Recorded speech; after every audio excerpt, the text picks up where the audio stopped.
Hi, this is Joe again with another movie review. And for the subject of this video, we're going to be discussing the 2015 blockbuster film Jurassic World. And what it stars, uh, it stars, excuse me, Bryce Dallas Howard. Um, and I forgot I forgot who the guy was.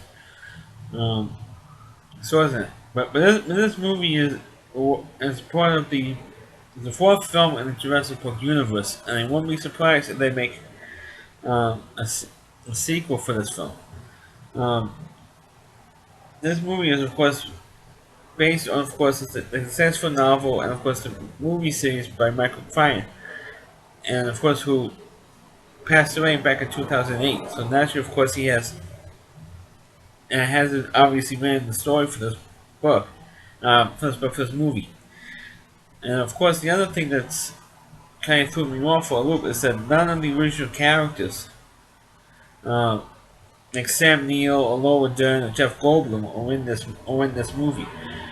Of course, the only original character from the original film is in this one is B.D. Wong's character. He plays one of the scientists who did all the cloning work for the original Jurassic Park. Of course, this film, of course, takes place obviously 22 years after Jurassic Park. And of course, they actually did create a whole park where the attractions are dinosaurs. And which of course was John Hammond's dream, who was played by the late Richard Attenborough. So of course, obviously he could be in the movie because his character unfortunately passed away. Not only in the movie universe, but in real life as well. So he's obviously was not in this movie, and unfortunately, there were references to his character because the guy who was running the park, as a matter of fact, Engine, was the company behind the John Hammond man. So 23 years earlier, was now running the company and now was the head of the park. Because there was a new guy running things, and he's running what John Hammond's dream originally was. And of course, it's almost like Disneyland or Disney World, whichever park you prefer, because they have different packages. People, tourists will fly out there and fly out to the island. And I think it is the original island, which was Jurassic Park was based on, which is just outside of, just off of Costa Rica. That's where they put the park now. They built up the whole park. It looks really great, and it does look great on screen. It was really beautifully shot. This movie, and of course you had the main guy in there who exactly was training the raptors. And when my father first saw this movie, he saw that scene and he says, "Forget it." He didn't want to watch the rest of the movie because he was stupid. Well, and he saw this scene. He didn't have much problem with this either, because I know that he was trying to train the dinosaurs. They're trying to train them like you would the killer whales at SeaWorld or dolphins in any aquarium around the country or around the United States or around the world. And that's what he's trying to do with these dinosaurs, trying to train them. But of course, there was also a side note was that they had actually designed this dinosaur, um, not only normal cloning that they usually did for the other animals, other dinosaurs, but this one they also had really amped up the generic, uh, rewrote generic code, which they did for the other animals. Because of course, you remember the first Jurassic Park movie, they did fill up the holes in the DNA sequences with their bullfrogs. Well, did that here. Again, for these dinosaurs, they did cloning again, but this time they made one with a whole slew, combined the DNA of not one but two different, like more than one dinosaur. I don't know if it's two or three dinosaurs. Who knows? But it combined the DNA of more than one dinosaur into one super dinosaur.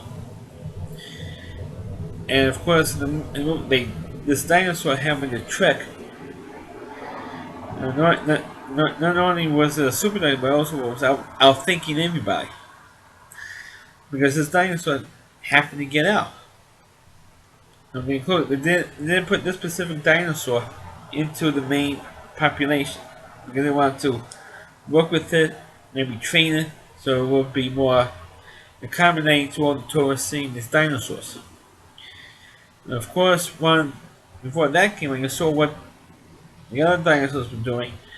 And most notably, of course, the most famous scene in this, I think the scene was in just about every trailer. Where the scene was kind of like Shamu at SeaWorld, jumping out of the water. It looks like a combination of a crocodile and a whale. It was the size of a whale, and it looked like a crocodile, a prehistoric crocodile or an alligator. Combination of the size of a like a blue whale, the largest creature that was ever on the earth, jumping up and grabbed this prey and put it down under the water. That was like the coolest shot in the whole film. Uh, and of course, also the main character. Of course, in every Jurassic Park movie, you gotta have two young kids who are in danger, and they were the nephews of the Bryce Dallas Howard's character, who just happened to be the daughter of film director Ron Howard. And they were like got reunited with her nephews because she's working at the park. And nephew, of course, they were VIP, so you got to see do everything ahead of everybody else. And they were in one Pacific ride. Well, the shit comes down, and the genetically engineered dinosaur, which I described earlier, tricked the zookeepers enough so they got out and roamed the grounds. Not only that, but it's kind of like Predator meets Jurassic Park. That's what this, pretty much what this creature was, because it could camouflage itself in the woods. It could do all this crazy, so it could jump, leap, and do just about everything any other dinosaur can, but much bigger and more destructive. And that's what this dinosaur did for the most part. So, well, it was getting out. Naturally, of course, they had trying to get people, you know, security people or animal training, or security team to hunt this thing down and either kill it or somehow knock it out somehow, um, and get it back to where it was, so it won't get out again. And of course, they had a security team. Just happens to be Detective Gorn from Law and Order Special Criminal Intent, Vincent D'Onofrio, who was the asshole in this thing. And all he wanted to do was to kill off all the dinosaurs, pretty much.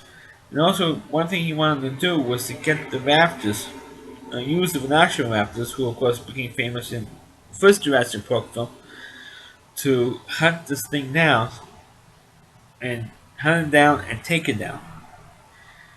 And of course, that's eventually what happens. And of course, the dinosaur that came in, the genetically engineered dinosaur, kills Vincent D'Onofrio in this movie, and I was waiting for him to get killed because he, pretty much screwed himself on Law and Order, because he pretty much his role was reduced quite a bit because from exhaustion and all that stuff. So he was on Law and Order, and his scenes were, and his episode limit was cut down in half because from exhaustion for filming the show. Anyway, he gets killed, and of course they do have the trained raptors. Oh, oh, was Clint, not Clint Vaughn, but Clint something, was in charge of the training of of the raptors, and unfortunately didn't. It was working, but not quite working yet, and that's when they still couldn't track down the super dinosaur down yet. So what happened was, whatever tricks they used to get this dinosaur down was not working. So what happened? Mr. T-Rex comes along. The Tyrannosaurus Rex came along, and they had this big monster fight, which was like watching like Godzilla versus Rodan, or Godzilla versus King Kong. I mean, one of those huge, big monster fights that you will see in the Godzilla movie in this one. And I thought it was way cool. And then eventually, the super dinosaur was starting to get its ass kicked a little bit. And of course, if and eventually loses the fight, and he gets attacked by the Shamu dinosaur, which I mentioned earlier, the one that acts like a crocodile but looks has a size that looks like Shamu, attacking the dinosaur and pulling down the super dinosaur in the water, and that was that.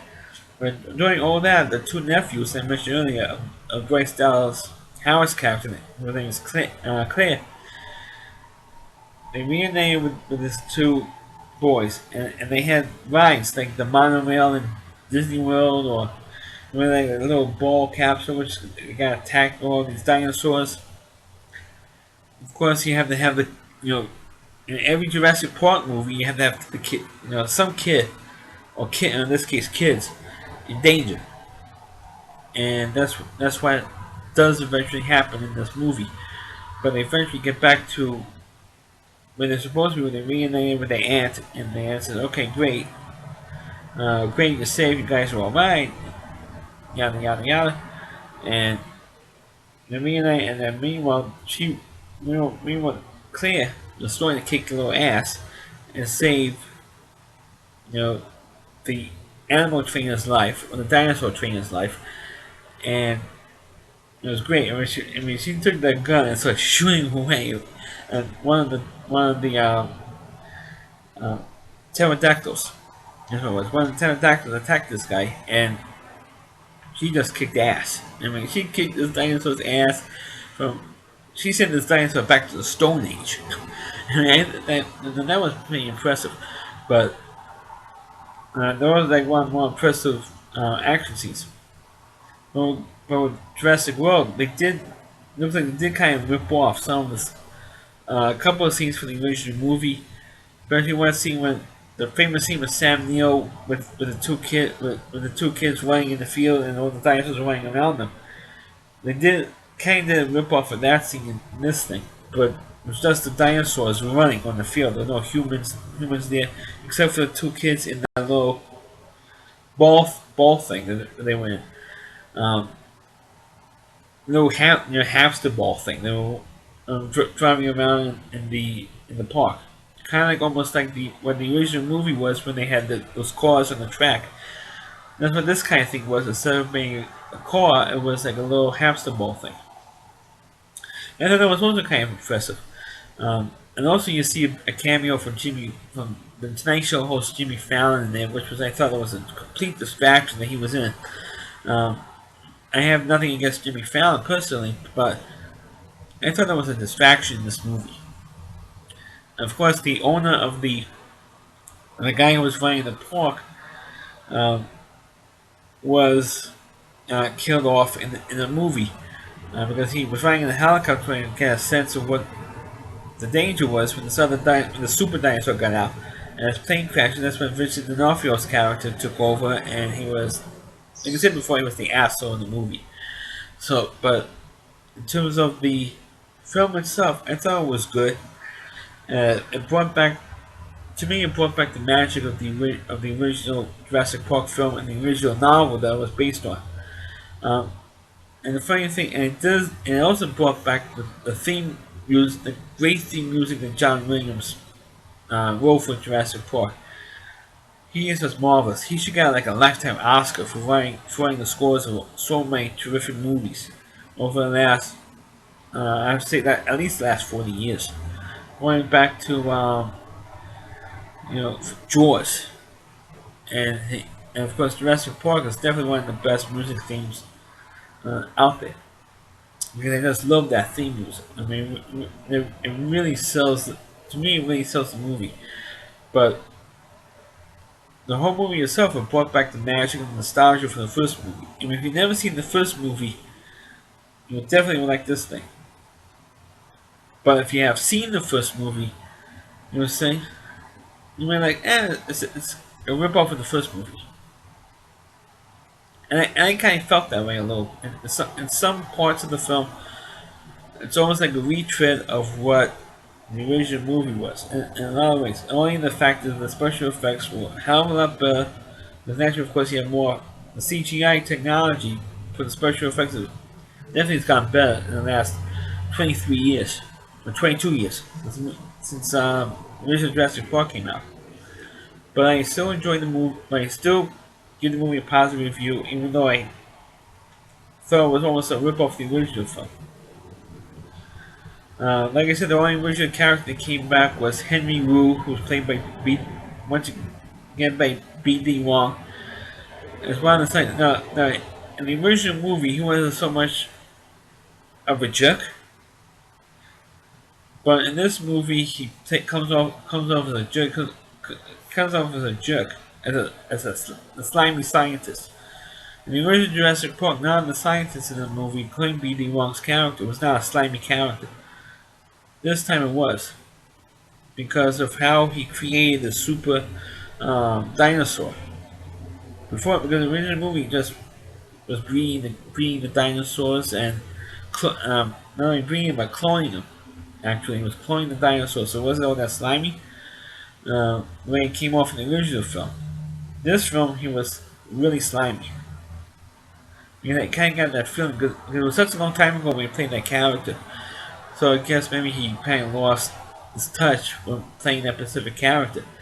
Now, he's playing more and more slimy characters. Of course, more recently he was in the Gotham television show playing Hugo Strange in the Gotham series, the last few episodes. But anyway, back in the movie, now he's playing a real slimy guy now. And I won't be surprised to make a Jurassic World 2. Um, because the majority of the characters did not get killed off. Unlike in the original movie or even in the book, you have so many of the main characters were killed off. Uh, but in this movie, not so much. You only saw maybe a couple. You only see maybe four deaths, maybe five. But cover the word of the security people trying to take down the super dinosaur down, and not so much of the original characters. Like in the original film, we only had like a handful of original characters in there. Uh, Not probably thousands of extras and probably CGI people running around trying to run from these dinosaurs. But like I said before, I did like the movie because it brings back the nostalgia of the first one. But for the most part, I thought it was something that maybe the original part was suspected to be, and as a big amusement, Disney World style amusement park. Uh, which you didn't see all that much in the original film, just the ride on the track with the cars when you see all the dinosaurs in enclosures. You did get a sense of that a little bit in Jurassic World, but for the most part, you actually, it's kind of like the safaris you had a Great Adventure, or the Great Adventure in New Jersey or in the Bronx Zoo, where you actually have run around and possibly interact with the animals. That's what this kind of was in a way.